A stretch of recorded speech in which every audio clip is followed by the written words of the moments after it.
Sveiks, Raiva! Sveiki, čau, disko nakts, jā. Man ir prieks tevi redzēt šeit, arī blakus man, ne tikai uz skatuves vadot ballīti. Jā. Ballīti izskatās tāda jaudīga. Un kā tev no augšas izskatās, kā tu sajūti to visu šodien?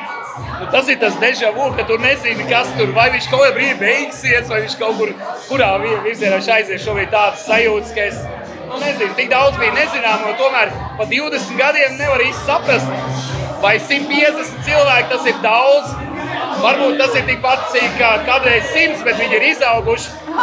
Visāds tādas lietas nezināmās, bet izskatās, ka mēs esam dabūjuši pilnu kultūras tam, un par to ir liels prieks. Super, var redzēt, jā, ka tu esi vienkārši ar visu savu sirdi un tādu, Jā, pat arī visā. Un tāpēc man grūti ir atnākt uz interviju, jo man ir tāds sajūta, ka es neesmu tā kā, man vajadzētu, bet būs labi. Viss ir ļoti labi, jau ļoti labi sanāk, un es domāju, ka cilvēkiem arī ļoti labi patīk šī ballīte. Kāds tas sagatavošanās process bija grūti to visu, kā deja vu uztaisīt? Viņš tā pamazām. Es kaut kur, kā pie sevīm jau, kā tas ir, kad tu esi kaut ko darījis, piemēram, kādā vietā. Tu kaut kā pa brīdim varbūt iedomājies, kā būtu, bet visu laiku likās, ka tas nav reāli. Bet es pat biju izdomājis nosaukumu. Pirmais bija nosaukums deja vu. Tieši šis pats nosaukums? Jā, nosaukumu es biju izdomājis vispirms un uzmetis kaut kā pa brīžam uzmetis idejas. Un tās idejas tā jau peldēja projām. Tad viņus sagrāba atpakaļ. Bet vasarā satiku Montu, kuru saka, vai tu negribi uztaisīt tādu diseni kā kādreiz. Es uz viņām gāju, ko es nemaz nezināju, kā arī viņi ir gājusi.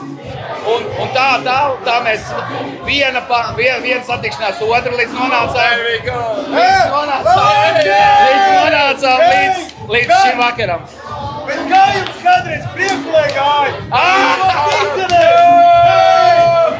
Tie ir tādi kaistīgi fani, vai ne? Tieši tā, jā. Kas grib ballēties, un ir jau izrādās ballēties uz 13 gadu vecumu. Kā tu tādu slaidi iekšā paklausies tādā laikā? Tad jau bija viegli, jo kurš varēja nākt, tas nāca. Un vislabākais mums bija kurjos ar vienu draugu, ko mēs, jau draugu, bet toreiz viņš bija vienkārši apmeklētājs, kurš bieži nāca man palīdzēt, pat disenē, kaut ko tur pafotografēt un tā tālāk. Un viendien viņš saka, Raivi, klausies, vai tu vari man palīdzēt uztaisīt dzimšanas dienu? Es prasu, cik tā tev paliek? Viņš saka, 18. Es esmu šokā, kā viņš varēja visu šo laiku jau būt tusētājs. Tāda ir dzīve, vai ne? Un pēc tā tu taisi arī ballītes, es saprotu, vai ne? Jā, tur dažādi posmi vienmēr, bet tā tēmā es iekšā vienalga. Dažādos veidos vai naktsklubos. Liekas, ka esmu apgājis apli pa Liepājas naktsklubiem, Big Seven, Vecais Vikings, Reds and Buffet. Un līdz nonāca, ka es sapratu, ka vairāk naktsklubu, kurā es varētu pastrādāt īsti nav, izņemot dažreiz paciemoties. Un tad realizēju kādu vienu no saviem senajiem sapņiem uztaisīt kaut kādu savu. Tā bija izsauc ballīti, kāzām, dzimšanas dienām un visādiem pasākumiem. Super! Un tas, manuprāt, ir vajag forši strādāt pašam sev, vai ne? Jā, tā ir laba sajūta. Tā ir laba sajūta.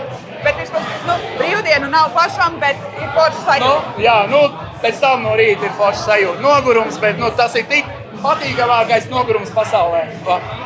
Super, Raivi, paldies tev liels par mūsu nelielo sarunu.